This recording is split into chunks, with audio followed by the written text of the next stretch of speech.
It's the Ostrom Avenue podcast, and it starts right now.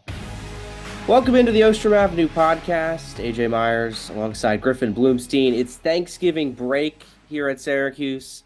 Thanksgiving week, of course, is on this Thursday. So that's why no Jordan Leonard. He's unfortunately in the air traveling, but you still got me and Griffin. Griffin, how you doing on this Thanksgiving week? I know you're back home. I'm doing well. It's good to be back home, get a week off of things, but it's not a week off for Syracuse. It's been a busy week and No, only gets yes. busier. Jordan's enjoying his vacation out there to see his favorite Rutgers basketball program. Hopefully do some big things this year with Yeah, some cool unfortunately freshmen. for Jordan, the Rutgers football team, I don't think did too well. They blew a No. game the weekend, which is unfortunate for him and his Rutgers fandom. But we're talking Syracuse, and it's a busy, busy time. We're talking some football, men's basketball, and women's basketball. But Gordon, I think we got to start with the best team of those three, and that's the football team. An excellent performance on the offensive side, particularly from one player. You could argue the game was too close or whatnot, but still, a win is a win. They beat UConn on Saturday, 31-24, and I mean, not to beat around the bush, but you got to start with Kyle McCord. A brilliant performance from him. He has had an excellent season, and really, he has delivered in every aspect since coming to the 315. Yeah, Kyle McCord is so good. And he just proved himself yet again with this game. Like, if there were any questions about how truly spectacular he was, like, those are out of the water. 470 yards.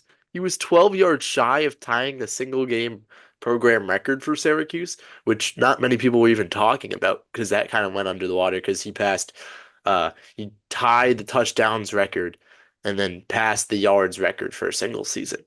And so what Kyle McCord has been able to do with Syracuse, shout out Fran Brown, it's truly spectacular. And it just sets this program up for the future. And it put Syracuse on the map. And I think a lot of that credit has to be because of Kyle McCord. Yeah, hopefully, some quarterbacks that are currently in high school, and whether it's in the New York area or anywhere across the country, will see what McCord has done with this program, how Fran Brown likes to play, and how it can be a, offensive attraction for players. And speaking of the offense, I think we also have to mention this receiving core, which has been excellent all season long. I think it's kind of gone under the radar because there's been a few players that have done really well in the group, or just all the shadow has gone on McCord, and rightfully so. He's been brilliant. Another excellent day from these receivers. Darrell Gill Jr. had a career day, 185 yards. And then don't forget about Jackson Meeks, and don't forget about Aronde Gadsden. So many options for Kyle McCord to get the ball to, and that's another reason for his success. Of course, he's a great quarterback, but he wouldn't be having all this success if he didn't have these receiving options, which have really led the way for Syracuse, and they did it again against UConn. Yeah, this is definitely the deepest receiving group Syracuse has had in years, if not decades. Daryl Yeah, Gill is a I agree. sophomore. He hasn't done spectacular things this season except until this game. 9 catches, 185 yards for the sophomore. That's just absurd. Three guys with 100 yards. Trevor Pena, who caught a touchdown, he got injured midway through the game, only had 2 catches and under 10 yards. And they still put up numbers. That's how good this receiving core is. And they're still without Zede Haynes. This is so dynamic. It's so deep. And no matter who it is, Cal McCord is able to make them look really, really good because he's able to throw receivers open. And that's a difference maker when you can have receivers catch the ball and catch the ball when they're open. Allow them to get yards after the catch, which is also really key. It was a pretty balanced day. The running game also got to work too. LeQuent Allen had 20 attempts for just under 60 yards. So a really balanced day overall. But of course, I was at the game. I was talk reporting for WAER, and crowd was kind of light, which is unfortunate. It's kind of unfortunate how this schedule has panned out for Syracuse, that the last two home games of the year and the last two regular season games for the Orange are during Thanksgiving break. So there was no student section at all. There was no remnants of Otto's Army, unfortunately. The most full the dome was on that Syracuse sideline. I think you got to give credit to UConn. Maybe the lighter crowd played a factor into this. There wasn't really any momentum from the crowd to build off of, but it's a good Huskies team. If they had a better quarterback, I definitely think they could have maybe beaten Syracuse. I think the one thing this Orange team lacked was a big play on the defensive side.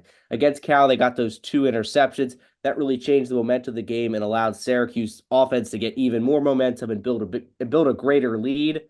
Defense just never got that big play or even really the offense. I know McCourt had plenty of touchdown passes and they scored plenty of points, but there was no big play that really separate this game. And they really just could not put away this UConn team. They kept hanging around throughout the game.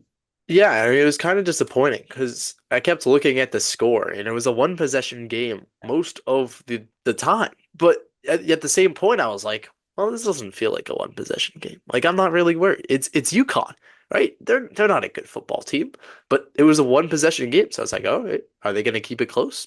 And they did because no one on the defense stepped up, and that was also disappointing. It's senior day. It was senior day inside the dome, and I was expecting a Justin Barron, a Fadil Diggs, a Marlowe Wax to make some great play to change the momentum, but it just never happened. And in the second to last game they might ever play inside the dome, Yeah. well, definitely for Fadil and for Justin Barron. But I think Marlowe Wax might have a year of eligibility, but he's most likely gone. I was waiting for some big play to change the tides. Maybe they're saving it for next week. So hopefully I'd rather have that against Miami than against UConn because you can win against UConn without that game-changing play. Yeah, I think this defense as a whole, it's not a great defense, but it's not a bad defense. It's an okay defense. It gets the job done, and it got the job done against UConn, I think.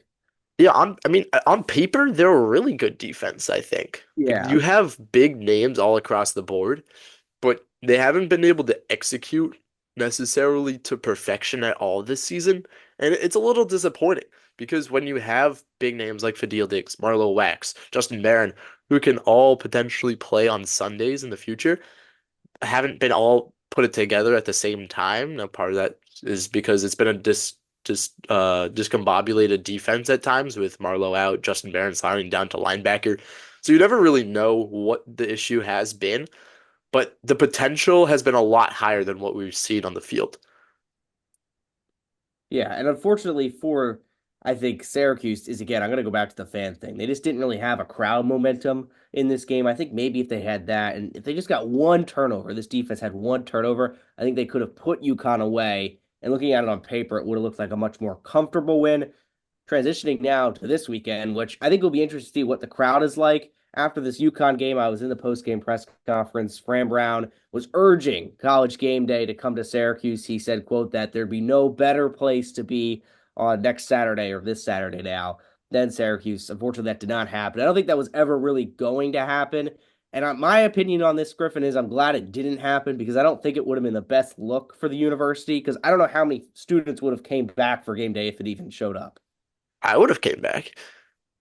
Sure, But but well, I think people not in our field of realm would have that came is back. that is true. But I think just putting aside College Game Day, this game It's doesn't huge. really. You think it's huge? Yes, I don't this is think it means anything. Fran Brown has had a great season, and there's no denying. Hats on for Fran Brown. He's already had a successful year. If he beats Miami, he plays spoiler to Miami. Syracuse has nothing to play for in this game. I mean, yes, bowl game, sure. I don't really care what. I mean, obviously, I want them to go to the Pop Tart Bowl. I've made that Draft very clear. draft stock, But but what bowl game they're going to go to doesn't really matter. They're not going to the college football playoffs. We know that for a fact. Miami, they're going to the college football playoffs. That's where they want to be. They just got unless to they get lose. one. Yes, exactly. They just got to get one more win. They get to the ACC title game. That's that. Syracuse can play spoiler to the eighth best team in the country and really make headlines to show for next season that this program is for real. This is still a huge game, in my opinion. And I agree to an extent. And what's also cool about this game is you have a top three Heisman candidate. Now, Cam Ward probably not going to win it, but what he's done Mm-hmm. this season, I mean, he's putting up Cal McCord stats with like less a third of the passes. Yeah. I mean, Cam Ward is a truly really good, talented player. He might be one of the best quarterbacks in the dome in years. And the Miami, they're a very good program. And if Fran Brown, if he's going to play spoiler to Miami, I think it will help cement him as the true head coach of Syracuse. Now, right, he is the head coach of Syracuse, don't get me wrong. But if Syracuse fans have any questions after Sunday, it's going to be if they don't win. If Syracuse beats Miami, there are no questions. This program is headed in the right direction. Fran Brown is the leader of the future. And if Syracuse can win with this level of talent. They should able to get this level of talent each and every season. And that's the only way I see it being a big game if they beat Miami. But I just don't think it happens. I think Miami's a really good team. Yeah, no, I'm excited for this quarterback battle. I think this game will be a shootout. I mean, I know we don't do Ostrom picks this season for football, but if we did, you take the over. Absolutely. I think this could be Oh a yeah.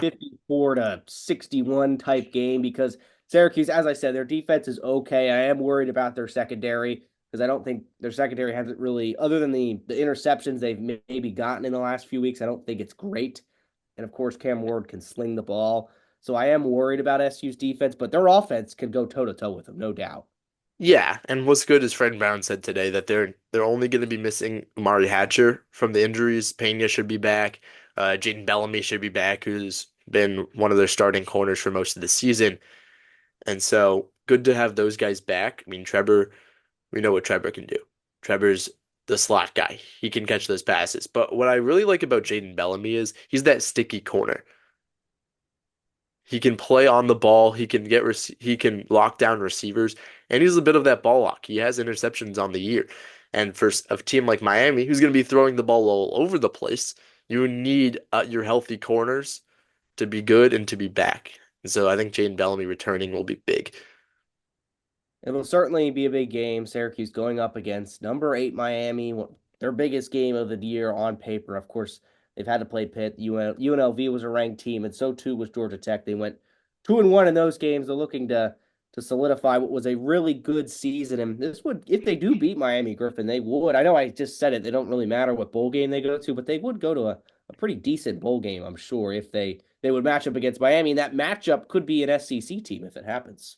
Yeah, it could be. I would love for Syracuse to play a little Alabama, That's exactly what I was thinking. maybe a Michigan and Yep. Auburn. But Syracuse wins this game against Miami. I think they're ranked inside the top 20. Yeah, they And should for be. to end the year as a top 20, even a top 25 team, Yep. that's big. I That's mean, something that Dino Babers could never do. Get them yeah, ranked at the end of the year. no, It's always because they they get can ranked. never play well in November. Yep. Fran Brown's changing that mentality. Win in Yes, he is. November. That's the key. Don't say that too much. He may make that a shirt winning in November. Well, We know winners he's get big. washed. Yeah, we know he's big on his merch. So that's all for the football team. One more game, regular season game this season before a little bit of a break, and then whatever bowl game the Orange get to go to. But that should be a fun one. WAR, of course, has you covered. Countdown to kickoff will be at 3 p.m. with the game at 3:30. Now moving over to a squad that has gotten off to a different kind of start and is kind of in a different run of form compared to the football team. And that's the men's basketball team. They had 2 games, Thursday and Friday, the Legends Classic in Brooklyn. They lost to Texas 70-66. And then in the third place game, I guess you want to call it, they lost to Texas Tech 79-74. Griffin, these were 2 games where they were kind of tale of two halves. In that Texas game, Syracuse started the first half off awful, but then they played really well in the second half. A lot of people have said that's the best we've seen this team play, that second half versus Texas. And if they knock down their free throws, they may have beat Texas. And the Texas Tech, I thought they played really well in the first half, but in the second half, they missed a lot of key shots. Yeah, I mean, it stinks when you have a game like Texas where you play awful in the first half, but you don't hit your free throws, and that's the reason Yep. you lose. That's the only reason you lose. Yep. Besides that awful first half, is you don't make your free throws. But good on Adrian Autry. Fixed that against Texas Tech, but it didn't matter because you kind of collapsed there in the second half. But they're both 5-point losses. They're and some people like to call good losses. I'm not a really fan of good losses because I hate to lose as much as the next guy. So if you're a fan of Syracuse, there's a lot to look forward to. This team has the pieces to compete with top schools. Even though neither Texas or Texas Tech were ranked, Texas was ranked at the start of the year. Texas Tech can play with the top teams. And so that shows that Syracuse can also play with the best teams. But close losses don't get you anywhere. You got to beat teams. And so if Syracuse doesn't beat whether it's a Maryland or a Tennessee or going into ACC play, they need to beat teams, and there's going to need to be change before that if they're going to actually beat these teams. And I think they need to beat quad one teams. And that's the thing that's I think is going to kick a lot of people is that if you're going to let's fast forward to March right now, and this team's a bubble team. But what gets them out of the tournament is that they don't have enough quad one victories. You look back, these were two quad one opportunities that they kind of let go by the wayside because Tennessee is going to be quite the test. They've looked excellent this season. Georgetown is not going to be a quad one opportunity. Maryland will be most likely. So that's kind of like your last shot. And interestingly enough, that's back in Brooklyn. So that'll be your last chance to get a quad one victory. But if you could have gotten one here, that definitely would have boosted the morale of this team, I think. And there's one player who I think should be really pleased with how he played and how he started the season, J.J. Starling. He was excellent in that first half against Texas Tech. He was scoring the ball with confidence. He would get the ball in like the corner and shoot from three and knock it down. That's something we didn't see from Starling last season. I'm really impressed with how he started, but there's also some players that I'm a little worried about. I think Jaquan Carlos still looks like he doesn't really know where Get him out of the starting lineup. Yeah, I think you got to take him out of the starting lineup maybe. He just doesn't look like he knows what his role is. Adrian Autry says he's keeping him in because he can get assists, but Griffin, he's only getting like 2 or 3 assists a night. If he was getting 6 or 7, I would understand that. Okay, he's getting guys and opportunities to score, but he isn't really doing that. And another guy who isn't really scoring enough maybe is Chris Bell. I know a lot of people, I was on the double overtime after that Texas Tech game. A lot of people were frustrated with him. Rightfully so. He missed a wide open 3 that could have won them the game. He just missed a lot of wide open opportunities. Well, not wide open opportunities, but maybe more contested opportunities that just wouldn't fall for him. I still think it's early. I still think he can turn it around. But even if they are good losses, as we alluded to, I think there's still some glaring issues on this roster. Yeah, I mean, go back to what Coach Autry said about Yeah. keeping Carlos in the starting lineup. If he was getting 5 assists a night, 6 assists a night, then yeah, keep him in. But you also have to score points in the starting lineup. You can't just go out there, give up a lot of buckets because he's a liability on the defensive end. It's a Go lot of go fouls. get 6 assists, but only score 2 points. Jaquan Carlos has only had one game where he's had more than one field goal, and that was against Texas Tech. He's averaging 23% from the field. That is atrocious. And he's not even shooting well from the free throw line. It's not like he's drawing fouls and getting to the line. He's 5 for 10 there. His defense is lackluster. His playmaking is iffy. I mean, he hasn't had more than 3 assists since the Colgate game. Put Elijah Moore in. Yep. Give the freshman some action. He can play make a little. He's lengthier than Jaquan Carlos. I trust him He can score, to too. defend a little more. And he's a bucket. He's a walking bucket. Let him get his confidence up. Let him get into the rhythm. You saw in high school he was a shooter. He's been really elite from mid-range this season. He likes that one dribble pull-up, backing down at the elbow. Get some more size in there. I want to see J.J. Starling run that point guard. J.J. Starling, with the ball in his hands this season, has been elite.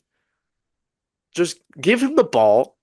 Have the offense run through J.J., run through Eddie Lampkin. The two of them. It's a 1-2 game. That will be elite. Then you have some size down low with Donnie Freeman on the weak side. It's also about building confidence with him because it hasn't been pretty with Donnie Freeman so far. He's off and on. He either scores one game, then has a good rebounding game. He needs to figure out how to mesh that together.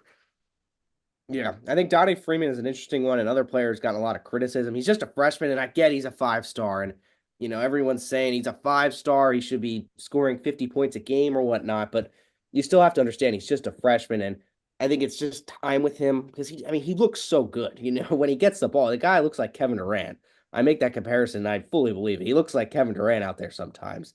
I think he can grow into this season, hopefully, and this team needs him to. But going back I totally agree with your Jaquan Carlos opinion.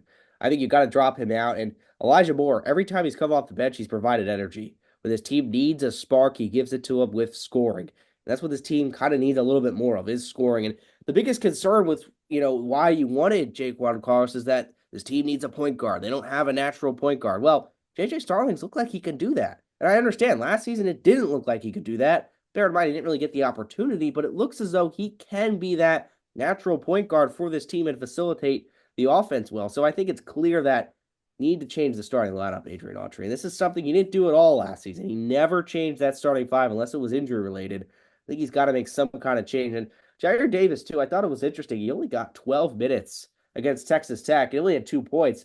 I think he's got to be a consistent guy off the bench. He's looked too good not to be. And I think you could make an argument you could put him in the starting lineup and take out Jaquan Carlos there, move Chris Bell to more of a guard position. but I think he definitely needs to be getting more minutes. Either way, though, this Syracuse team, they looked okay to start the season, I think. They've yet to really have a complete game performance. I think that's the one thing that's missing from them. They have Cornell this Wednesday. Griffin Cornell's another team that over the years has kind of given this team a little bit of trouble. I mean, I think they're a level up from Colgate and Youngstown and Lemoyne. So it'll be interesting to see. I know some people have been saying, oh, this team just plays down to their down to lower opponents, but up to the higher opponents. This Cornell game will be a good measuring stick because Cornell's kind of right in the middle of a lower opponent and an upper opponent, I think. Yeah, and at some point, Syracuse is going to need to get rid of that mantra where you're going to Absolutely. have to kill and beat bad teams by a lot of points. Because the selection committee also looks at that. You can't play bad teams really close every single time and expect to get in. Even if you play the good teams close. If you play everybody close, that doesn't show that you're a good team. That shows you can just hang in there. The best teams in the world, whether it's college or anywhere else, they take weak competition and they destroy it. And I want to see Cornell go down. I want to see Syracuse beat them by 20 plus. Because if Syracuse can do that, they get into a rhythm, then they're just playing free. Syracuse needs to attack Cornell, change up some things, and I like your idea of giving Jair Davis some more minutes. When Jair Davis is on the floor, he's been really productive. And what's good about putting JJ as that true point guard is he doesn't need to get 5, 6 assists all the time. Because when he brings the ball up, he's starting rotations. He's giving the ball up to Lampkin. If Eddie Lampkin and JJ Starling combine for 8 assists a game, now it might be a little light. If they combine for 8 assists a game, that means the ball is flowing.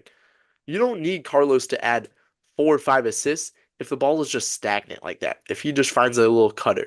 If the ball is flowing and you have JJ and Eddie passing the ball around, that will help build Bell's confidence too.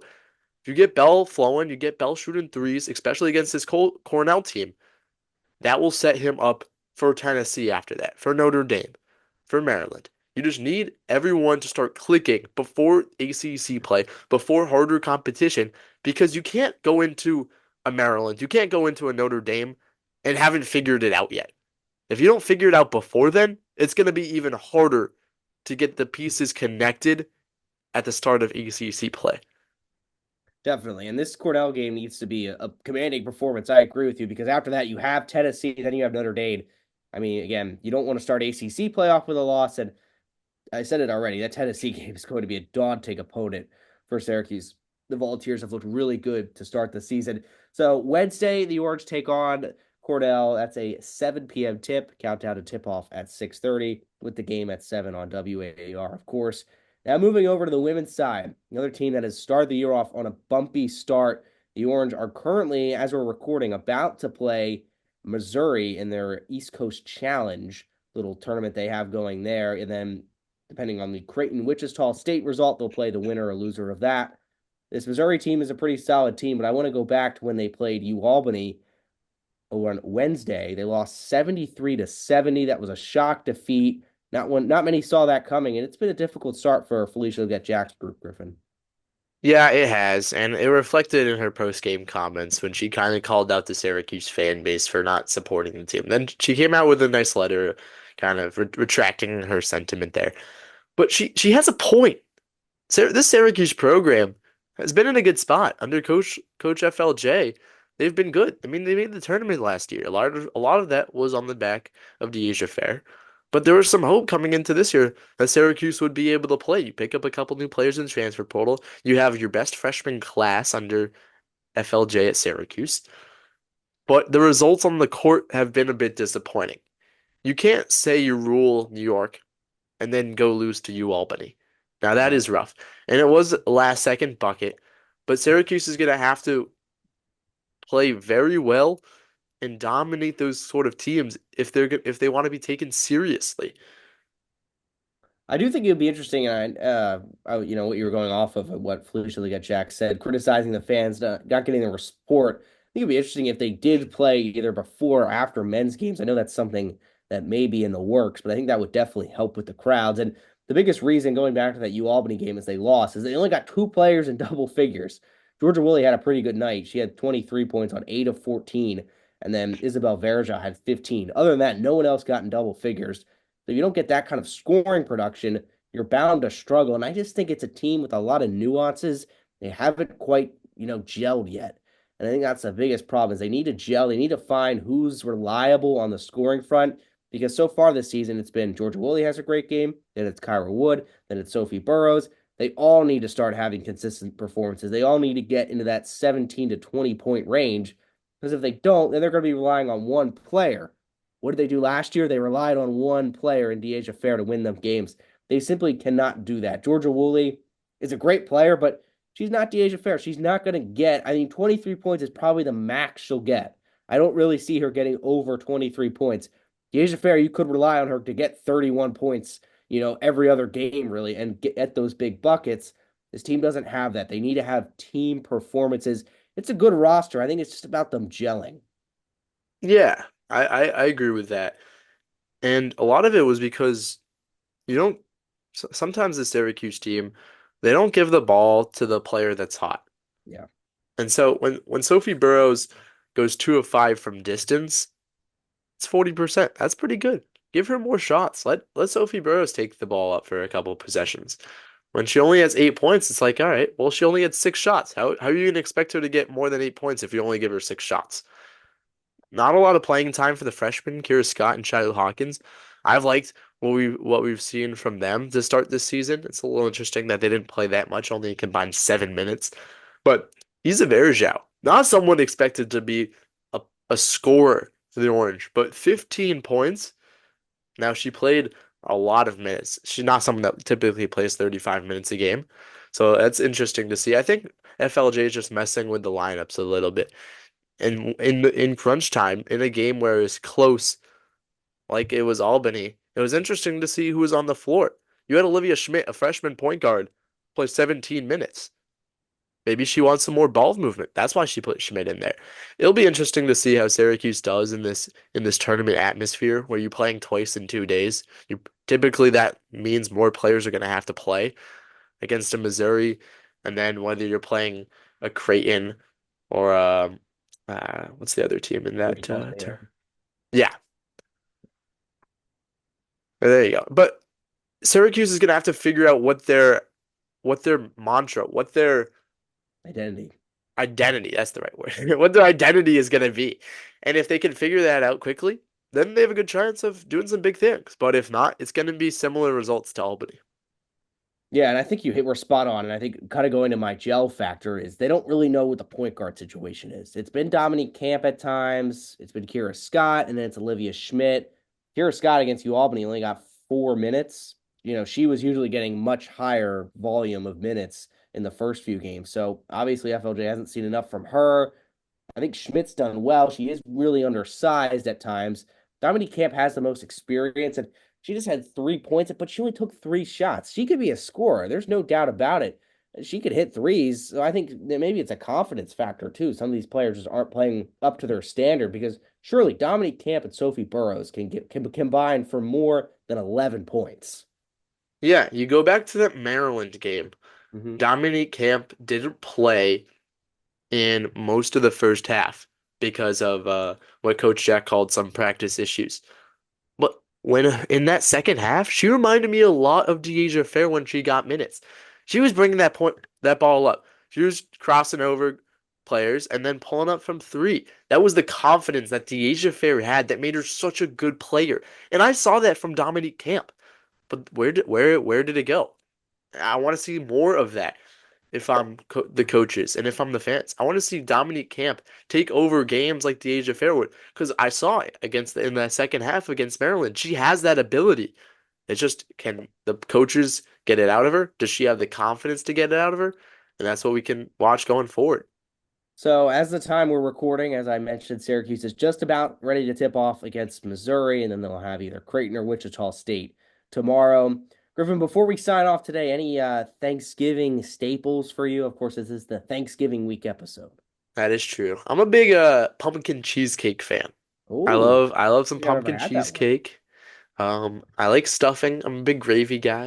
I like gravy. Are you a gravy guy? No, actually, not a huge Ooh. gravy person. Yeah, unfortunately not. My biggest Thanksgiving thing is something that is never at my Thanksgivings or rarely at my Thanksgivings. Mac and cheese. I love mac and cheese.